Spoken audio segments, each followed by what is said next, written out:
আজকের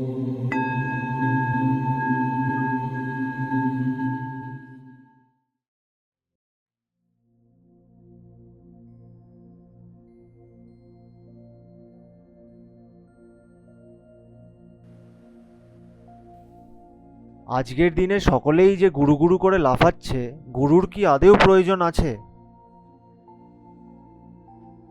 এবার এই গুরু তো সকলেই খুঁজতে বেরোয়।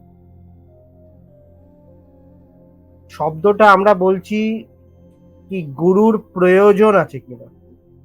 তো প্রয়োজনের উৎপত্তি যতক্ষণ না হচ্ছে ততক্ষণ গুরুর প্রয়োজন নেই, এটা সোজা কথা। প্রয়োজন অনুপাতে গুরু, মানে কেমন প্রয়োজন আর কেমন গুরু, প্রয়োজনটা নির্ধারণ করতে হবে যে আসলে কোন প্রয়োজন আছে। জাগতিক কোনো কিছুর প্রয়োজন যদি আমার থাকে তাহলে জাগতিক গুরু। আর যদি এমন কোনো কিছুর প্রয়োজন আছে যেটা আমাকে জগৎ থেকে পাবো না, তখন সেরকম লোক যে আমাকে জগতের বাইরের জিনিসটা দেখাতে পারে। সবার আগে প্রয়োজন তখন নির্ধারিত হয়, মানে বাইরের থেকে কোনো কিছু নেওয়ার প্রয়োজন, যখন সে নিজে আর পারছে না।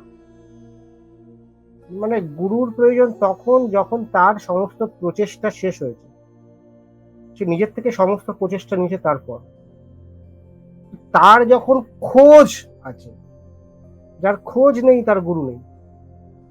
মানে একদিকে খোঁজ, 10 দিকে নয়, এইটা সেইটা ওরকম নয়, কোনো একটা কিছুকে বুঝবার খোঁজ আছে, ঠিক আছে, তখন তখন প্রয়োজন গুরু। কারণ প্রয়োজনটা নির্ধারণ না হলে আমি কি করে গুরুর কাছে যাব বা কোনো কিছুর কাছে যাব? প্রয়োজনটা তো নির্ধারণ হতে হবে। তো কেমন প্রয়োজন সেটা আগে বুঝতে হবে।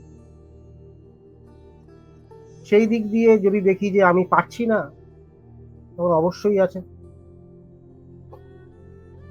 এমন কোনো লোক যে আমাকে সাহায্য করবে।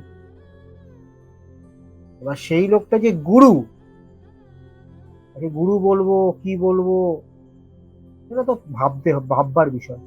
কিন্তু প্রয়োজনটা নির্ধারণ করতে হবে।